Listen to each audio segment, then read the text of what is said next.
Oh, yeah. Wherever you are today and have you listen to the Call Me Mr. You, the podcast. Good morning and thank you for joining us. Football Talk with Bo is here in the house. Good morning, brother. Good morning. How are you today? Yeah. If you ever see this on your screen on a Monday morning at 9 a.m. EST, this is a telltale sign it's going to be a long morning. But I think at the Big Yeti, you know what's going to happen. It's going to be serious business up in here today. But thank you again for joining us, wherever you are and how you're hearing our show. Thank you for liking, sharing, and subscribing. Go change the world. All right, so we got a lot on our plate for today, but we're going to have some fun with it. Bo, baby, how you doing, man? How was the weekend? Good, good. It was a low key weekend. Had some friends over, hang out on the lake a little bit, and then it was a full day of football yesterday On the lake. on the lake. Ain't you special? Hey, there's a lot of lakes here in Washington. It's still 80 degrees, so it's although not today. It is raining this morning, so my show prep today was a little bit different. I just had some coffee in the dark, listened to the rain. It was nice. Coffee in the dark. Sound like a song from back in the 70s. I don't know what's going on there. But man, look here. Look, there's a lot going on, man. But let's see if we can try to jump into this. Oh man, this episode is titled very well. Week 2 thoughts, prayers, hopes, and dreams. Apropos for what we're giving experience. But we had a couple of poll questions that you threw out there for us. I'll give you props where it's due, man. Great poll question. The first one was, which 2-0 teams come back to earth in week 3? Which 2-0 teams come back to earth in week 3? And the second poll question you threw out, Bo, was, do the Bengals need to panic after falling 0-2? I got way more reactions to that one than I did the first one. I don't know why, but it it went crazy. I do have a couple of 2-0 teams in now. So kind of, if you don't mind, Bo, bookmark that for us for the end of the show. Yep. I want to make sure we speak to that a little bit. I don't want to forget about it. So help keep me accountable on that stuff. A lot of stuff going on in the NFL world. The Vikings played the Eagles. Not much to talk about where the game was concerned. I kind of felt like, well, we'll come to that. But the Alexander Madison part, that was the part that got a lot of attention. There was some social media interaction with some fans from, I guess, on the Minnesota side of things. I mean, essentially, it was almost like assault on social media.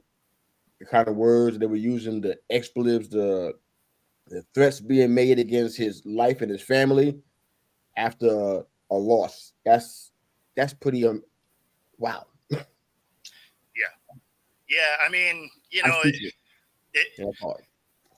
that stuff is crazy to me. I mean, at the end of the day, like, it's a game, right? The Vikings aren't mailing you checks. If you gambled on it and lost, like, that's on you. So I mean, don't get me wrong. I wanted him to do better. He was my running back in fantasy, but but I'm not going to go crazy because he didn't have a great game. I don't know. It's all of that kind of stuff is crazy. I mean, I understand that fan is short for fanatic, but I mean, that is, Yeah, it is over the top. I mean, come on. Yeah. One of the things that I feel funny about for me is that it feels as though nobody's really doing anything about it. Yep. It kind of feels like it's like a thing that we've come to kind of accept as normal. I'm like, is that what we're doing? Mm-hmm. Is there nothing that social media can do about that? I mean, because it's somebody's social media account, if it's a burner or not. There should be something in place where you can address that and deal with it. No? Nobody, NFL's like, we stand against that. It's not our policy. We reject this. We are opposed to this kind of behavior. And in social media, you don't hear anything from them. Yeah, is that our new normal? Is that what we're doing? Well, to be fair, like, most of those are burner accounts, right? Mm-hmm. So you could start a burner account with a fake email at any time, right? So I mean, it's not like that would be hard to police, right? Because if somebody were to create one, right, at the beginning of the game or during the game, and then post some just stupid stuff all over the place, like they'll eventually get kicked out, but it takes some time, right? Because your company admins still have to find that account, and it's so small that nobody sees it yet. So, I mean, I get where the challenge would be, because those do get bounced out. I mean, think about your Twitter and how many random bots end up on your Twitter, every week, right? Yeah, don't remind me. Don't remind me. Yeah. Well, but the thing is if one of those bots is just some jerk, then, because there's plenty of times that you'll end up with some comment on your stuff, and then you click on their profile and they have, one follower or whatever. And you're like, oh, okay, this is 100% just a troll account. Like all they do is go and comment stupid stuff because they know nobody can do anything about it. And then eventually it'll get flagged enough times that it's kicked. But at that point, they've already said all the dumb stuff. You just feel like it's like, it can't be, there's nothing can be done. I mean, I got a bit of a tech background, but mine doesn't go that deep where I can say, oh, what if they do this will work. I'm not at that place in my tech career, but it got to be something, man, because this is like, wow. Free speech, I'm all for it. No, my dad fought and died for it. I'm all about the free speech, but man. Yeah, threats are different though.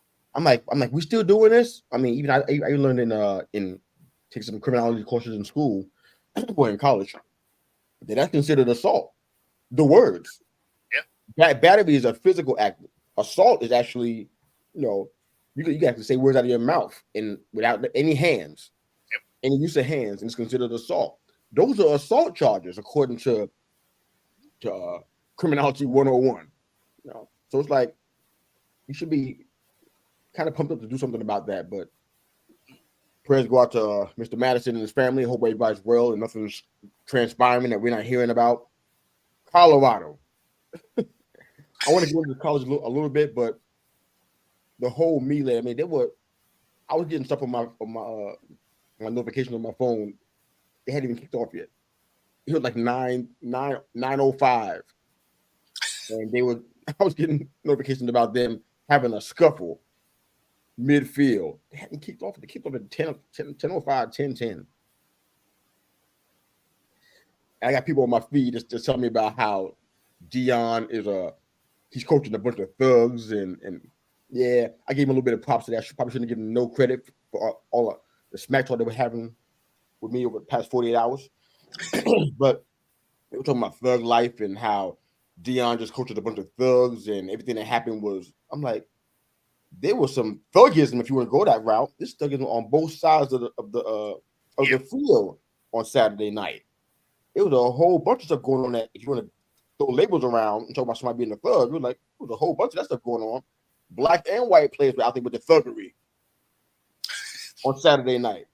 I'm like, wow, we still. I said I persisted that after the Madison situation because I'm sensing a theme again. Like we still here in we still doing the same thing again.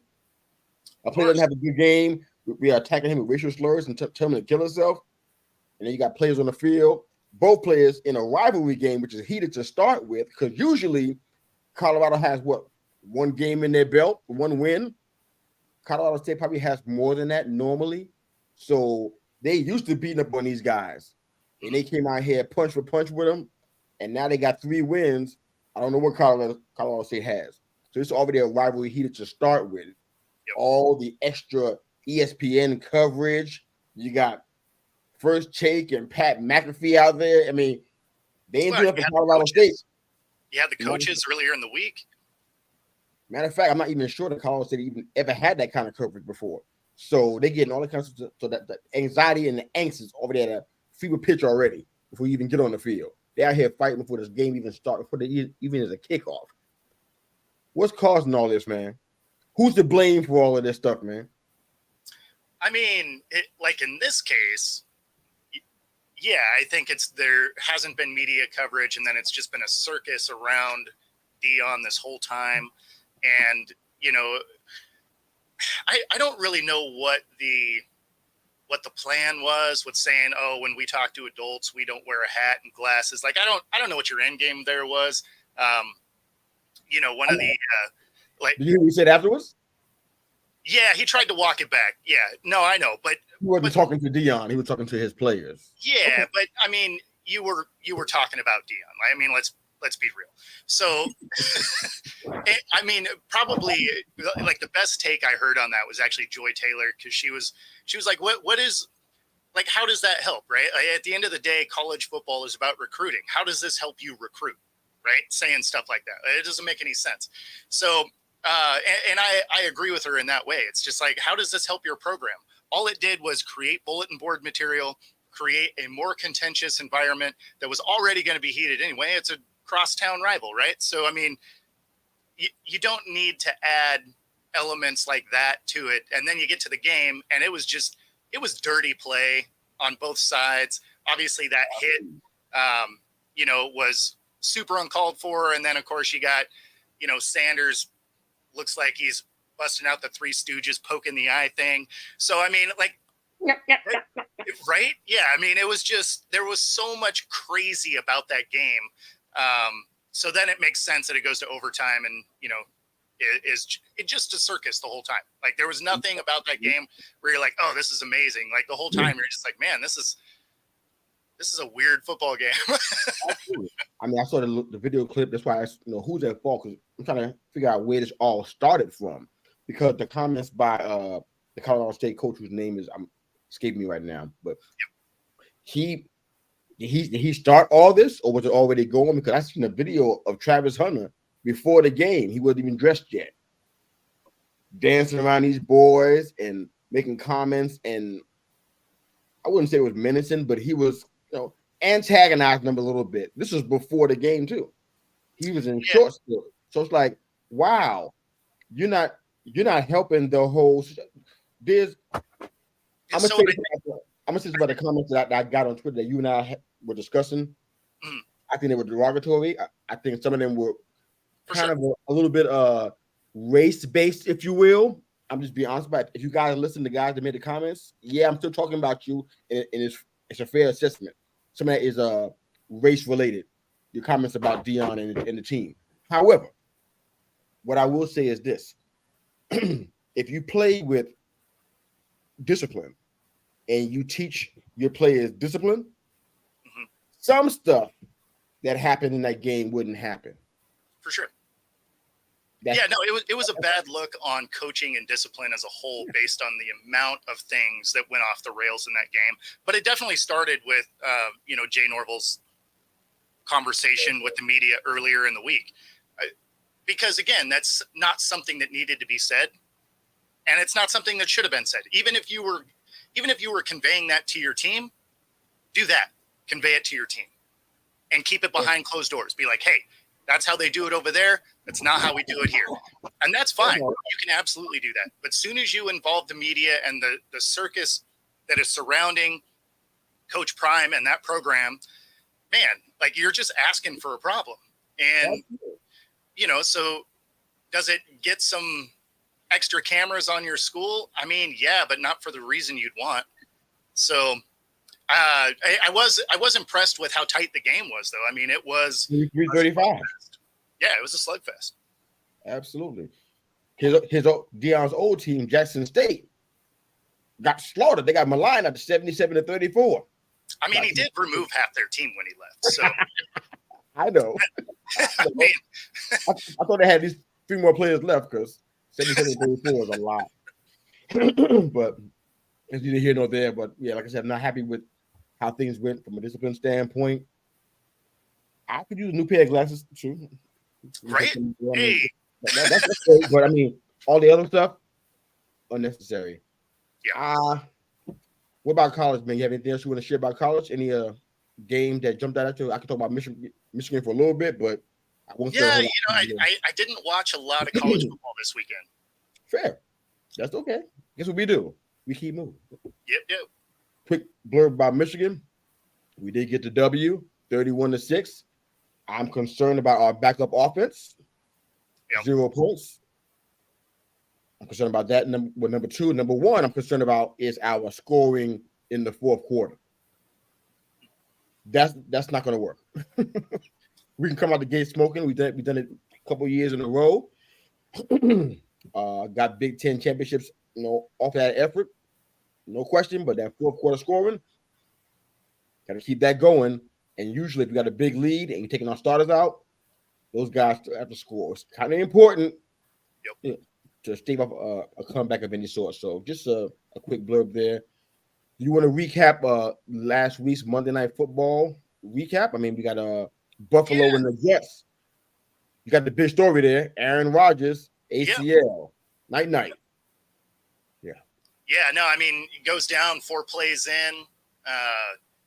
Kudos to the Jets for finding a way to win. I mean, it was less of them winning that game and more of Josh Allen giving that game away. But, I mean, three interceptions and a fumble. And, of course, 2 of those interceptions, like one of them was a good play, and 2 of them were literally just third down thrown punts, essentially. Like, he just hucked it down the field and hoped for the best. So, obviously good to see them bounce back this week. But yeah, that week 1. He's hard to trust. He's hard to trust, man. Yeah, no, for sure. Honestly, he has a lot of that Brett Favre in him, where you're like, he's going to be exciting, he's going to win you some games, but he's also going to lose you some games. Like he's just going to go out and throw it to the other team sometimes. That's not a compliment. I mean, it is. I actually really enjoyed watching Brett Favre. He wasn't for my team or anything, but he was an exciting player to watch. Because you knew that this could potentially happen, and it'd be for your sheer entertainment. Yeah, I mean, he was always on the ragged edge, right? Like, it was either going to be hero ball and awesome, or it was going to be a dumpster fire and hilarious. Yeah, that game was nuts. That was the bad side of Josh Allen, the one that he promised would never come back again. Reared his ugly head again. All right, let's move off of that if we can, man. How about the Vikes and the Eagles, man? Yeah, so that one, 8:15 p.m. on TNF Prime. Yeah, like that one there was the Vikings could have won that game. They absolutely could have won that game. And you can't even blame that one on primetime Cousins because, like I picked against him because I never trust Cousins in primetime. But Cousins was super efficient and had a good day. He was 31 of 44, 364 yards and 4 touchdowns. I mean, with that kind of stat line, you should be able to win a game. But the problem they had was they were able to rush for 28 yards, and they fumbled the ball 4 times. That was the worst, man. And their protection sucked too, man. Cousins got sacked 4 times too. Yeah, well, and their defense wasn't really doing anything. So that is a team that is in some serious trouble moving forward because that defense hasn't shown the ability to stop anybody, and the running game if you combine week 1 and week 2, they've been able to rush for 69 total yards. It was really a sloppy game. Game started off with long drives, ended with field goal. It was definitely some ball control issues going on throughout. A lot of fumbling. It was rough. I mean, on the Eagles side of things, I mean, it was still sloppy identity, which I don't understand because I thought they had the identity last year when they were at the Super Bowl. I thought they already had their identity. Why are you trying to find it now? I'm missing something in that because it looked like they didn't know who they were.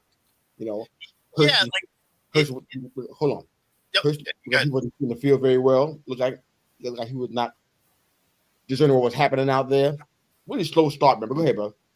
Yeah, I was just gonna say, I don't know what it is, but they kind of lost that swagger they had from last year. Like they walked into every game last year, like, yeah, we're here, we're gonna win, and they really haven't had that. And it's not like they're a worse team than they were last year. So that's the part I don't get is they were able to, with the things they lost, they were able to pretty much replace them. So I mean, it was something they should be able to continue on with, and they have theoretically. Yeah, theoretically. Yeah. But man, mentally, they just don't see. What's that? The coaching's the same, right? Same coaches, I thought, right? Nobody's changed there, right? Yeah, no. From what I remember, yeah, all the coaching's the same. They have most of their key elements, so I'm not really sure where this lack of confidence came from. But I mean, it shows up on the field, no doubt. I mean, he looked like he was not really sure what to do. Like he was like a first-year quarterback. I'm like, no, we seen you ball out last year, so something was weird there. Not sure what that was, but DeAndre Swift, man, embracing the contact, man, hard runner, elusive a little bit, 175 yards. He was crushing it out there. Yep. So, I mean, he even had a Hawkinson on the other side. Great mismatch, man, but Cousin couldn't give him the ball often enough to capitalize on that for obvious reasons. But good game to start off the week, man. Not too bad. Mm-hmm. I like the Packers and the Falcons, man. Yeah, so I did not take the Falcons in that. But I mean, it's a game where I thought it was going to be a good game, and it was one where I just don't trust either team yet, right? Like I haven't seen enough out of either team, so I knew it was going to be a decent battle. I thought Green Bay was going to get the win out of it, but yeah, I mean, it was a game where neither one of those teams are doing anything this year. It's just kind of they're both teams that are building. So you're basically watching both teams for things that you're like, okay, this is something that we can grow from. And I would say both of them kind of did that, but it wasn't what I expected, but it kind of was. Yeah. I'm not really sure who they both are yet. Exactly. I think I need more time. I mean, on the Green Bay side, they didn't have Watson, their number one guy, or Aaron Jones, the number one guy in the backfield. Lost some guys on the O-line. I think 2 guys on the left side of the line. I mean, and they were out there still going toe-to-toe with the Falcons. So that means were they both just that mediocre, or were this two semi-strong teams in a dogfight? Not really sure what the identity is just yet, but I tell you what, Bijan Robinson is for real. That he is. He's for real. That man was. I love the. I guess that's kind of my kind of running back. I love that blend of power and elusivity. I love that, and he had that in he had that in buckets, man. I mean, he was hitting these guys hard, and these guys were like, why did I make this business decision? Trying to tackle this guy, and then he was just juking them and just head figure. Like, this basketball or football? He was breaking ankles out there, man. It was like, wow. The Falcons got a gem on their hands with this guy, man. He had 124 yards on the ground, I think it was. Average 6.5 yards every time he touched the ball. I'm like, the Falcons got a nice little piece right there. You got to just get everything else together. Mm-hmm. I was watching Ritter because, you and I discussed him a couple of weeks ago or last week. I think it was a couple of weeks ago. I'm just watching, like, man, I hope they got the right one, because the first game I wasn't so sure. Saw some nice things from him. I can't complain. I saw some good things. That pick, I didn't like that. But 237 yards in the air. There's room for improvement. But if you don't have a guy back there that's kind of like a senior, a veteran, and you kind of throw him out there, which is what they did, you got to expect this early on in the season, right? Yeah, I mean, it's just been a lot of sloppy football to start the year. Just overall. Yeah. How about the Ravens and the Bengals? My goodness. Wow. Many people, myself as well, I had the Bengals going a lot deeper into the playoffs, even towards the Super Bowl. I had the Bengals in the Super Bowl, y'all. I don't feel good about that pick anymore. When I know it's early, it's on the 2 games, don't shoot the messenger, but I don't feel great about my prediction anymore, because I'm watching somebody who he must be hurt. Yeah. I mean, hurt before the second hurt that we just saw, where he hurt his calf and had to go out. So he's definitely hurt. But is he hurt to a degree that my prediction cannot come true, or is there still hope for the Bengals, man? What do you think? Yeah, I mean, so for me, I had the Ravens in the Super Bowl, and I had the Bengals as a wild card. I had the Ravens winning that division, but still feel good about that after yesterday's game? I mean, it's just been sloppy football across the league, so I don't know that I feel good about any pick, really. ODB got hurt yesterday, too. I want to say again, but I don't want to be rude, but yeah, again, I mean, yeah, like another injury. It's Jamal Adams for the Seahawks, right? Like, oh, come on. I mean, it's just he's going to be hurt the whole time. Like, he's going to come in, he's going to do half a dozen electric plays, and then he's going to, cash a check and watch football with the rest of us. This feels different than what I'm talking about. This feels kind of more personal. Like, are you saying Jamal out here trying to get free money and just get checks? That what you're saying? No, not intentionally. Oh, like he wants to play. Oh, okay. But yeah, I mean, if you get hurt, you get hurt. So I didn't hear that in my ear. It's kind of different in mine, but okay. But on the Bengals end, this is where you're worried. So if you started 0-2, you can overcome that. But I agree. He missed a lot of preseason because of a calf injury, right? Mm-hmm. When he pulled it, he had a sleeve on it already, and a compression sleeve. He pulled it and then misses most of preseason. Obviously isn't going to be amazing and lighting it up because he just didn't have that timing with the rest of his group. We don't like Bo this morning. That's awesome. Why don't we like Bo this morning? I'm sorry, I think I better miss that part. Why don't we like our friend? but so where if I'm a Bengals fan now, this is where I'm worried is he is re-injured the same calf at the end of this game. If he's not, if it's not just a ice bath away and he's back on the field and good to go for next week, you start a season 0-3. Yeah, that is a really different animal. That is tough to overcome to make the playoffs, even as a wild card. That's a tall order, especially in the AFC. That's fair. That's totally fair. Now, Seahawks and Lions. Do you want to touch this, man? Do you want to leave it alone? Yeah, no. I'll talk about it. We ain't got all day. Yeah, it'll be quick. So I actually had the Lions in this game. Okay, I knew that. So it was. I really liked what Seattle did going into a game where they knew they had a real problem with the offensive tackle situation. Right, one of them's on IR, one of them wasn't playing. You had backups in. So it was not going to be an ideal situation there. So they ran some 3 tight end sets so that they had some extra blocking up front. So, I mean, their scheme for this game was actually really nice. Geno was efficient, like you come to expect from Geno at this point. And, they were able to move the ball around. The defense was kind of what you thought it would be, with so many, they had 3 different linebackers that were hurt, a defensive end that was hurt. So you knew that things weren't going to be great. Woolen leaves during the game. So the middle of the field was similar to the way it was last week.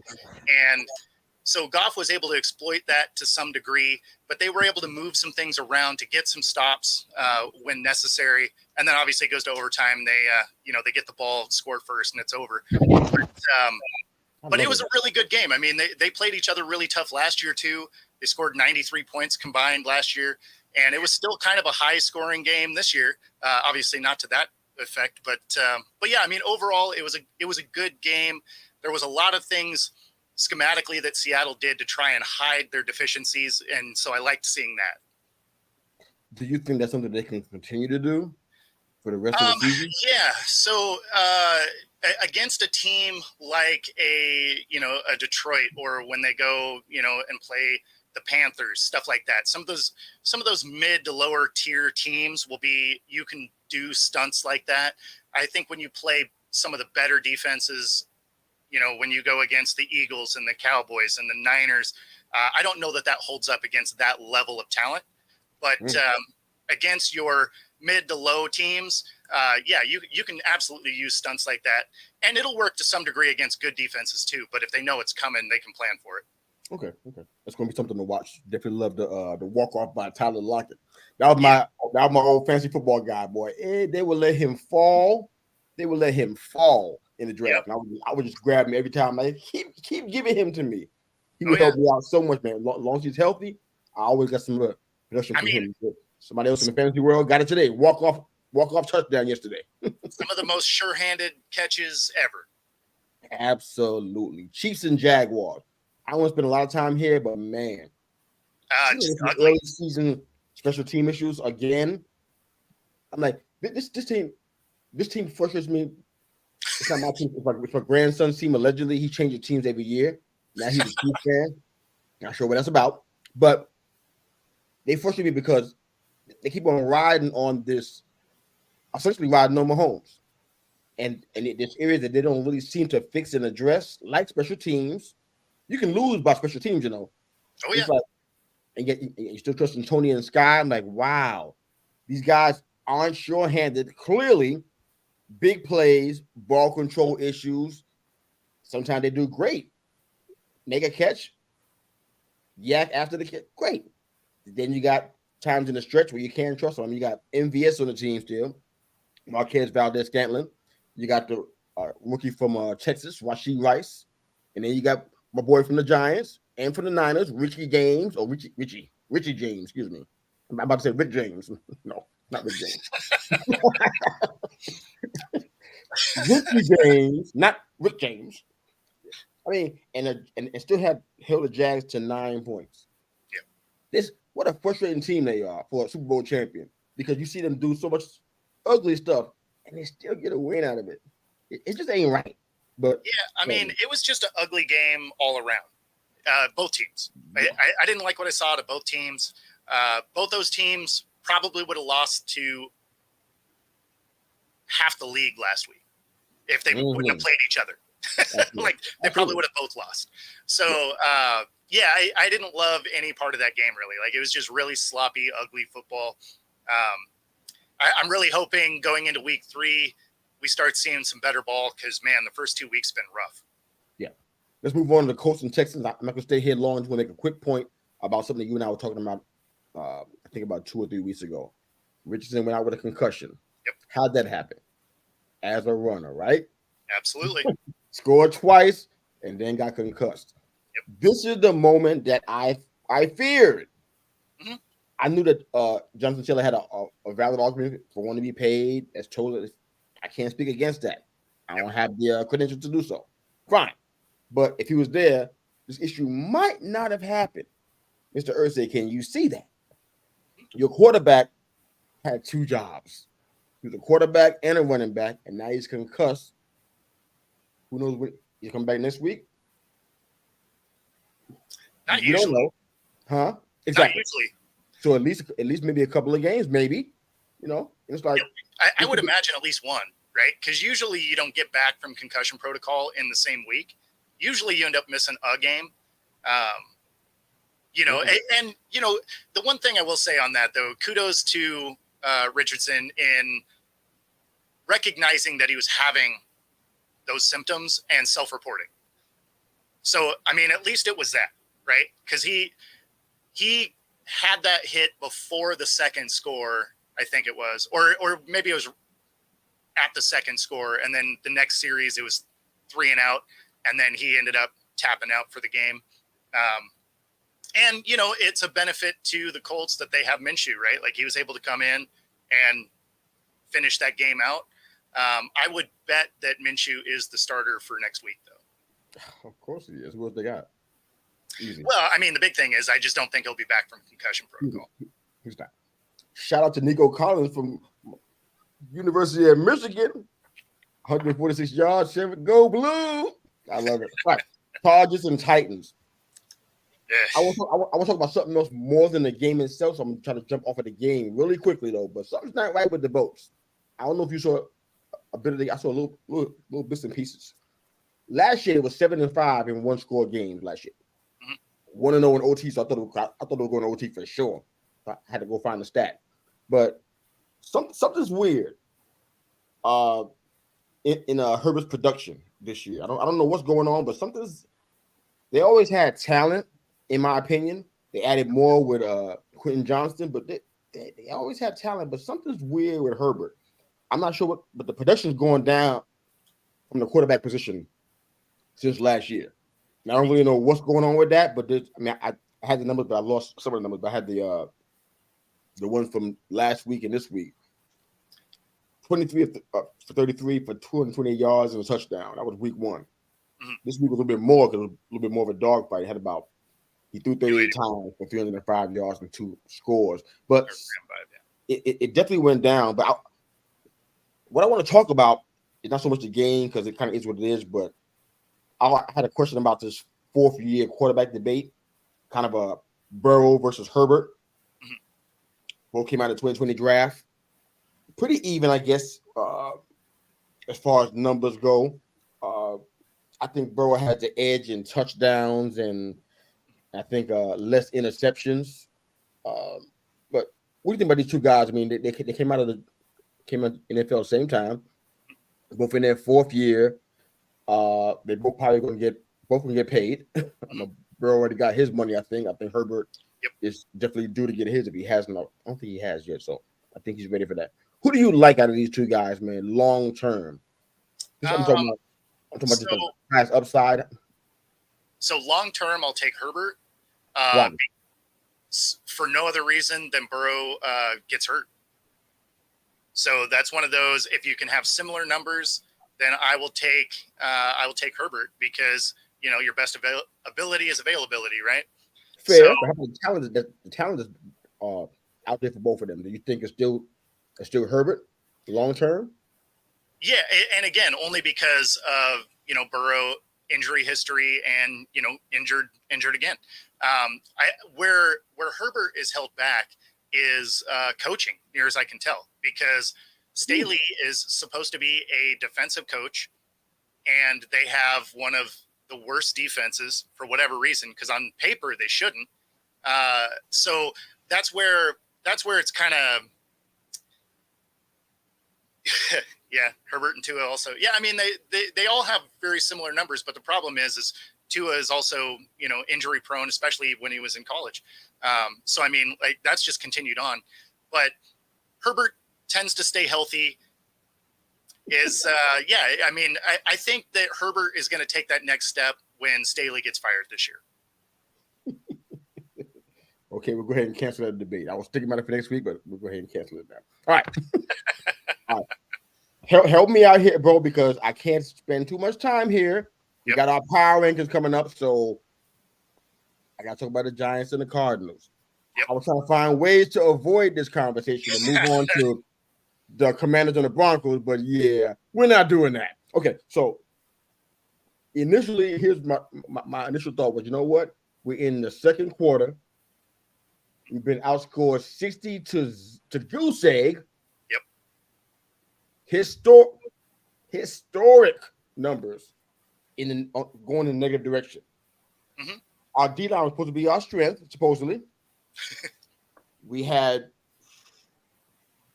oh man, I think it was like Arizona already had like 100 plus yards and a sack in the first quarter. We were scored for 6 quarters, 60 to nothing. First time since 1934. I wasn't bored. I wasn't even a thought. As a matter of fact, my mother wasn't either. Yeah, exactly. I'm sitting here watching this game. I'm like, okay, now I know if you watch the game, you know what happened, but let me stay here for a sec. All right, so I got questions about so many things. I mean, all the pre-snap penalties. It was so much of that. I'm like, wow, are we having a problem with communication? I mean, because I got guys on Twitter that's trying to roast me, talking about we don't have any talent. That's why I'm like, I disagree. I don't care what you say. Call me a homo, whatever. We do have talent on this team. We are not the least talented team in the NFL. I can find some other ones that have less talent than we do. We have talent. So I ignored and dismissed every time somebody said we didn't have any talent. I didn't pay no attention. Didn't respond back. It wasn't worthy of a response back. But we have talent. That can't be the issue. Is it mental? Because you got guys on the sideline. I mean, Andrew Thomas didn't play yesterday, on the sideline smiling while we getting roasted out here by Josh Dobbs. He's smiling. I'm like, dude, what you smiling about, man? Is today payday? Why are you smiling? I didn't understand that. Every game day is payday. That was a problem for me. And then it looked like they were kind of just going through the motions, dragging, not enthusiastic. I'm like, it's a mental issue. It's a coaching, because it's not a talent issue. Don't come my way about talent. I don't want to hear it. Mental or coaching. It's one of those, right? That'd be something. Yeah. Going to halftime and then boom. What happened? In 2 games, they had no sacks and no takeaways. That's still a bad situation. I want to blow the defense up, no question. But came back from 21 points deficit, 21 points down. Yeah. First time since what? 1949 or something. I don't know, something Something like like that. that. Yeah. I mean, it's ridiculous what happened. Like, what happened during halftime? Yeah. I mean, What happened? the thing is this is where I have some worry for your teams, right? Tread lightly, sir. Tread carefully. No. It's a legitimate concern. Right. Yeah, you guys came back, right? Which great, you got to beat who's in front of you, but the Cardinals are slated to be the worst team in the league, right? And I mean, you had to mount this huge comeback against a team that, let's be honest, isn't going to be great. I mean, last week, their quarterback was the first snap of the game was the first snap in a Cardinals uniform. So, I mean, it's not like he has great continuity with his team either. So, I mean, that's my concern for the Giants is if you're sneaking by, man, that could be a tough road. Now, maybe halftime, they're like, hey, let's reset and go. And maybe the second half is every bit what they're going to be. But I have some real concern for your team over the next couple of weeks if that's the kind of performance these first 2 weeks that we're going to see. Now, I'm glad they came back because I took the Giants in my survivor pool. And I'm glad things worked out for you. Great. Yeah, I mean, it did. So, thanks for that. I was a little worried at halftime, though. I was just like, oh, well, I guess I'm out of this league real early. Anyway, aside from bowls of fantasy football infatuations, I got talked into playing this year. I actually never played, but they didn't have to work that hard, I'm sure. But so I put a video out there on Twitter. I'm ready to blow the whole team up yesterday. I was extremely ticked off. I'm ready to blow up the whole team. Yep. And I think everybody expects me to come on this show and take back everything I said, right? Because that's what you do. You overreact.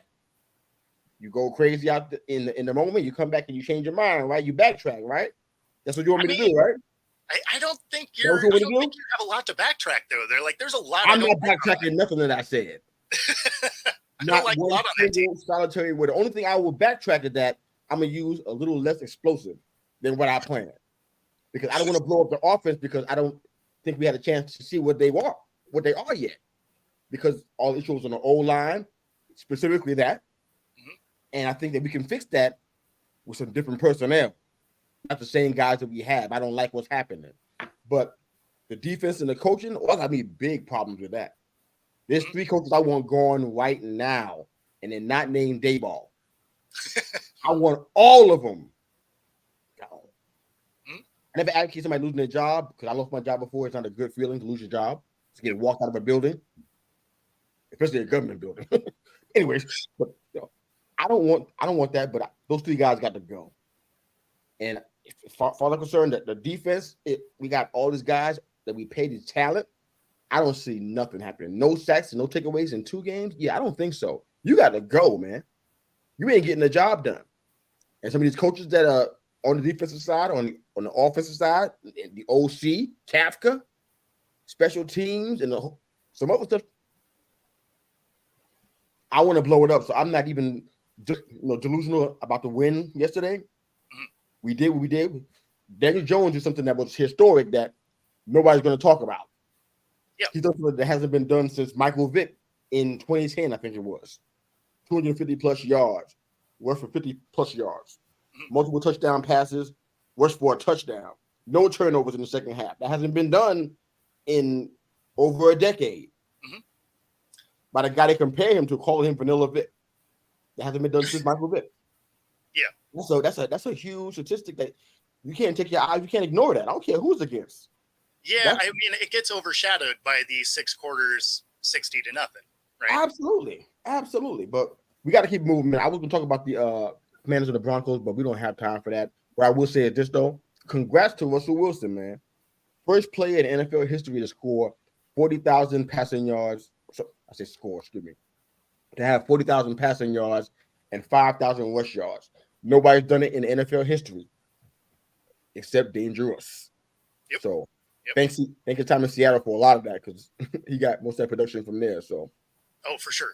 Pretty competitive game. I got to see some of it here locally, which was a blessing. Denver defense looked really good. I think Wilson got his deep ball back, so that's going to be nice to see. That Hail Mary was hilarious. So that thing bounced around a bit before getting caught, and then then coming up short on the 2-point conversion to tie it up. But if you're a Denver fan, you can't be excited about what you're seeing though. Okay. I'll just leave it at that. You can't be excited about the product you're getting. Copy that. All right. I ain't got none of the Dolphins in the Pats side. I think the Pats got something good going on, but the past 2 games, like, man, you're not putting it together. Yep. Big expectation tonight for the 2 games we got for Monday Night Football. We got the Saints and the Panthers and the Browns and the Steelers. Any quick thoughts about that? Before we go to our power rankings. Any excitement in you at all? Yeah, so, I mean, the Browns and the Steelers, I think, are going to be – that'll be interesting because the Browns need this to keep pace with the Ravens, and the Steelers need this to show that week 1, they're not as bad as they looked. Fair enough. Well, the other game, I think the Saints should win. They should. All right. So we're going to do our power rankings. We're going to jump into all these comments that we got out here. We got to definitely talk about some of this stuff. It's a lot of comments. I have some questions about some of what people are saying. But, okay. So how you want to do the power rankings, man? I got mine. You want to just run them off? How you want to do this? You want to do them one for one? Go ahead and do yours, and then I'll do mine. The whole thing? Yeah, there's only 10, right? Only 10. Listen to this guy over here. How much time do you think we got, man? All right. So, I mean, looks like we got 13 plus minutes, right?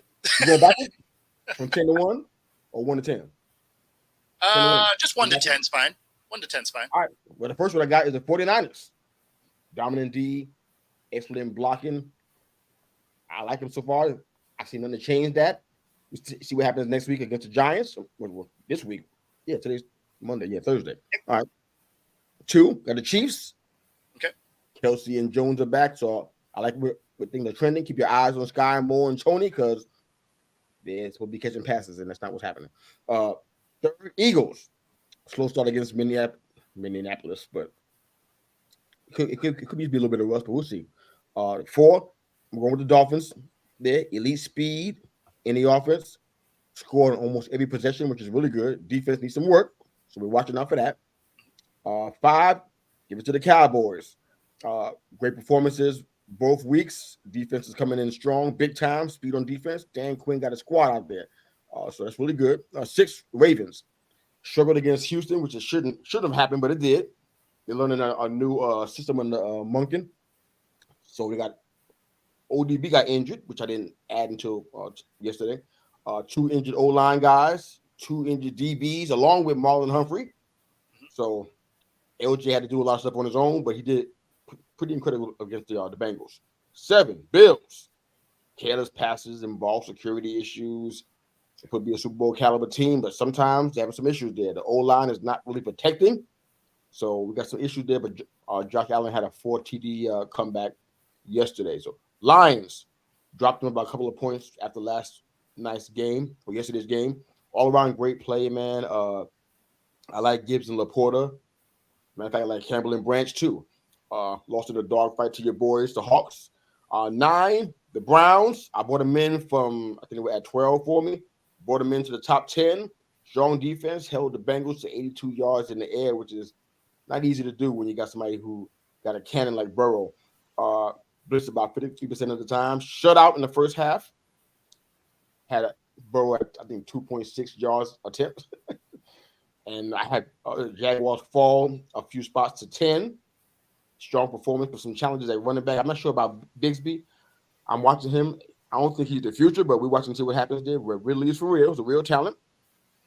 But playing strong defensive teams could cause them some problems because they're having some offensive miscues and stuff going on. And they're having to escape games. 10. 49ers, Chiefs, Eagles, Dolphins, Cowboys, Ravens, Bills, Lions, Browns, and Jags. Go. Okay. All right. So I have most of the same teams and some of them in the same places. So I have the Niners at 1, right? That defense is no joke.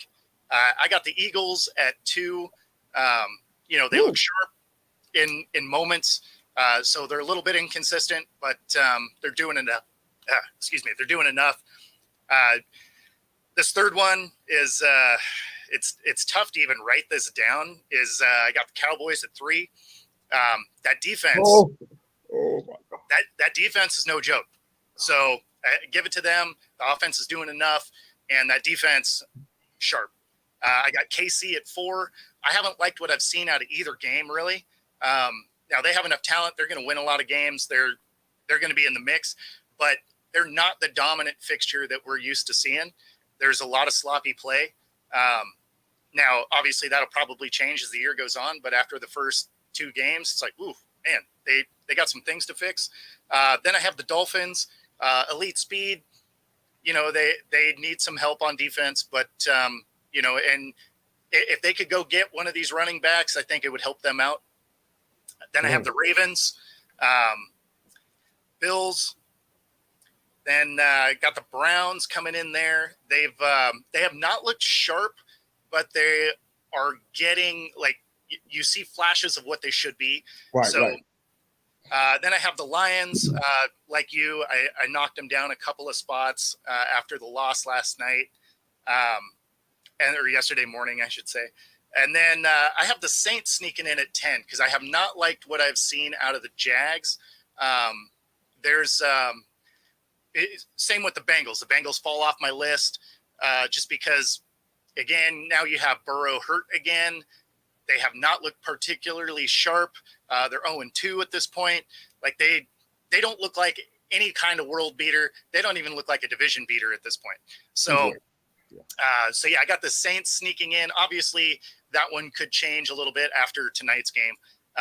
But I fully expect the Saints to put that one away. All righty. Well, we go through this every week, right? Power rankings every week. Absolutely. I like this. Okay, let's do that. All right. So real quick before we go into our comments and close our show out, I've been trying to do this for about a month now. I haven't been able to get it, but let's do a rapid fire rookie watch. Okay. I've been watching some of these guys that have come in, and I don't normally see that on any show really. So I kind of feel like we're innovators in a sense, but from quarterback, running back, wide receiver, and tight end, I want to ask you rapid fire who you're most excited about. It's not really a game, so no game music this time. Just some thoughts from you guys, but from you. But okay, let's start with the quarterback. Yep. Let me give you 3 then. C.J. Stroud, Bryce Young, and Anthony Richardson. Who are you most excited about, and why? Real quick. Anthony Richardson, I would say he's going to be a more entertaining guy to watch. I also think that outside of him being concussed at the moment, I think he has one of the better offensive lines out of the 3, so he's going to end up with a little more opportunity than the other guys probably will. I think the other guys are going to be wildly inconsistent. Not that AR isn't also, but he's got that running element that's going to save some of his game for him. So I'm going to go with AR on that. Copy that. Running back, got 3. Jahmyr Gibbs, Bijan Robinson, or Kendre Miller? Bijan. You watch the film on that. Dude's a stud. All right. We are going toe-to-toe so far, man. So it's good. Wide receiver most excited about? Quentin Johnston, Rashee Rice, Jordan Addison, or Zay Flowers? Give you 4 that time. So I'm actually going to throw in JSN for this. No. Yep. You can't do that. Especially since Zay Flowers didn't even show up. This is not an episode of Homerville. I know you like JSN because he's on your team. No, it's not that. No, he creates separation. I know you like JSN. You love him because he's on your team. I get it. Pick from the 4 guys I gave you, please, sir. All right. Say the 4 again. You didn't even hear him. I did. But I chuckled when you got to Zay Flowers. With JSN. No. As soon as you got to Zay Flowers, I started laughing because he did not have a good day. Quentin Johnston, Rashee Rice, Jordan Addison, or Zay Flowers? Oh, Addison. Yeah. All right. What a homer. Yeah. Now, it wasn't Zay Flowers' fault. Oh, brother. Okay, good stuff. Tight end, last one. Sam Laporta, Michael Mayer, or Dalton Kincaid? That was a hard one for me, too, but I have my answer, though. Probably Laporta. We good, man. We went almost the whole thing. I had somebody different at wide receiver, but only because I feel like he's going to get used more. I had Zay Flowers only because, not because I think he's better than everybody else. I just feel like he's going to be used a lot more in that offense than everybody else is in theirs, respectively. That being said, Addison's getting a lot of love from Kirk Cousins, which is great when you got everybody crowding up on Jefferson. But we'll see how it turns out. But Ricky Watts got done fine after a month. Hey. Oh my God. Okay. All right. So we got a little time for our comments. Excuse me. Get your poll question. A lot of comments. So here are our from a poll questions first. Right? Here are the poll questions that we had. First one was which 2-0 teams come back to earth in week 3? That's our first poll question. And then the second one was, do the Bengals need to panic after falling 0-2? What do we have going on so far? We got some comments from John on our Twitter page. What's up, John? Good morning. Happy Monday. John says no, because they were 0-2 last year. They are traditionally a team that starts out slow and then they heat up in the middle and end of the season. Okay. That's a fair. It's only been 2 games, so we got to keep perspective, definitely. Michael from Twitter. Good morning, Michael. Happy Monday. He says, I believe so, and it seems Burrow may have tweaked his calf. So in Michael's mind, it's time to panic. Wow. Are we there? Are we in panic mode? I mean, it's the injury that makes you worried, right? Like if he was 100%, you'd be like, you know what? Exactly like the first comment. Starts out a little slow, gets better as the year goes on. But if he's tweaked himself, then that could be a problem. Yeah. Leanne from Twitter. I cannot read all the things that you have typed and shared with us because I don't use that language per se. So, but you're definitely upset about the crappy level of play, and you will see changes happen fast. A lot of Bengal fans feel exactly the same way. You guys got talent just on the wide receiver side alone with Higgins and Chase. You got weapons out there, and as a matter of fact, in the backfield too, which we didn't hear anything from yesterday for the most part. So there'll be some work to be done in Cincinnati. Absolutely. All right. 7 days. Cool name, brother. They don't need to panic being 0-2. They should panic because Joe aggravated the injury that kept him from all of the preseason. He had a couple of months to heal and did not. That's an issue. Yep. Wow. What do you think, Bo? I mean, exactly that. Yeah. Okay. I mean, if there's going to be a problem, that's it. All right. You find out that we don't like Bo this morning, and I'm like, why? What did Bo do that we don't like? Well, I found the answer out. We don't like Bo because he was bragging about drinking coffee next to a waterfall or whatever, and I'm already at work, and the customer has lied to me already. So, Bo, I mean, it's a waterfall from the sky, though. Like, it's not. I feel like you missed the point, bro. The whole point I is that got you. He's at work. So am I. I'm in front of everybody. I had to be up for hours before we got here. No, sir. You're in a scenic location, enjoying the ambiance, this idyllic lifestyle that you got going on right here, and you're talking about that people out here grinding in the streets in industrial industry, out here grinding, and you sitting here with coffee by a waterfall. How do you think it was going to go over? It's rain. You could have rain there too. Right. In fact, in about a month, you probably will. We already do. I don't know about where Herb is, but we already have. We had it yesterday. All right. I'm thinking this comment is about Colorado. It has to be. So the coaches help the game get way more emotional than it may have been. Yeah. I mean, the comments that we heard about the glasses and the hats, that was going to definitely be bulletin board material. So that definitely cranked it up. But at the end of the day, too, if you're not teaching discipline and poise, what are you going to do when you play a team like, for example, maybe Oregon, who might just beat you, professionally beat you rather than all the physical underhanded tactics, just beat you on the field? how you gonna respond? Yeah, I mean, and this is where coaching clearly has changed a bit. Because if you were to do not all the things they did, if you were to do any one of the things that happened on that field, you know, the coach would have grabbed your face mask and been like, "What are you doing?" Right? That's how it used to be. What happened to that? Yeah, that game needed that. That game needed that in the first 5 minutes of the game. They needed somebody to grab that face mask and be like, "Get it together," right? I don't think he's that kind of coach. I don't know that any of them are allowed to anymore. Why not? You're gonna hurt someone's feelings and get sued. Really? Oh, wow. All right, let's move on from that. Is Josh Allen a top 5 quarterback? Great question from the Herb and Raj podcast. We love you guys. These guys are coming on your YouTube channel every Tuesday evening at, I believe, it's 7 p.m. CST, so 8 p.m. Eastern Standard Time. So I guess it'd be 4 o'clock your time, bro. Yep. Is Josh Allen a top 5 quarterback? I say no. What say you? Top 5. That's a toughie. I could see it. I could see him in the top 5. You can see that? Yeah, I mean, so it's tough because when he isn't doing dumb stuff, he is absolutely elite. And then you have those games like the opening weekend where he turns the ball over 4 times. So, I mean, I mean, you can't discount the talent.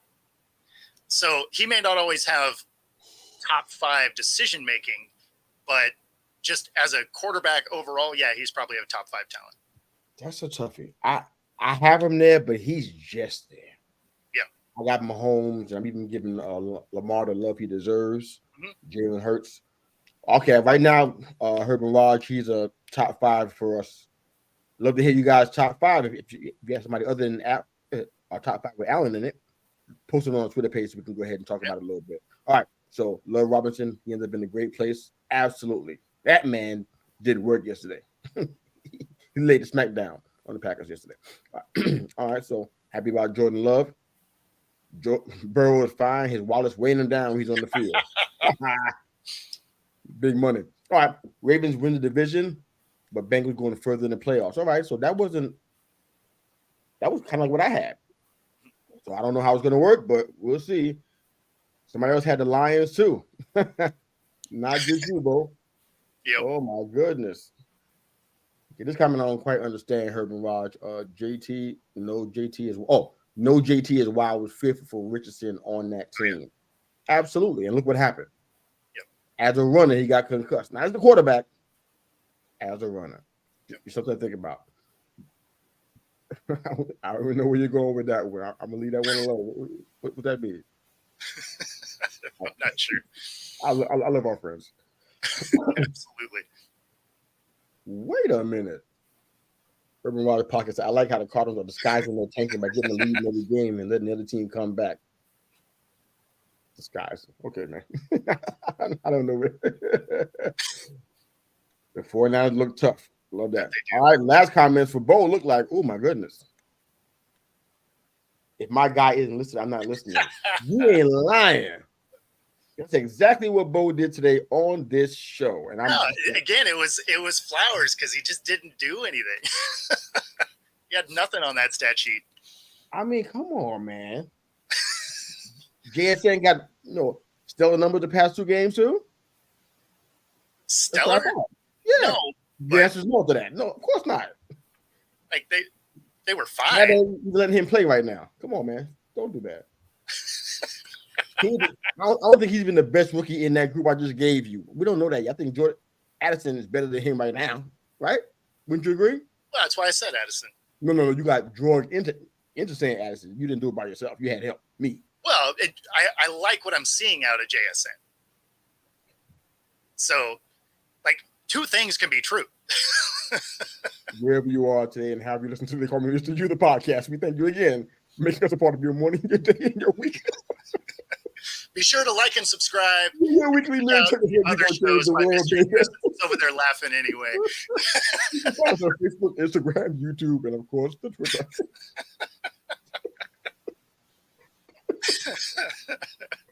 Oh, I can't finish my closing. Like, share, subscribe. Have a great day, guys. Happy Monday. Take it easy, guys.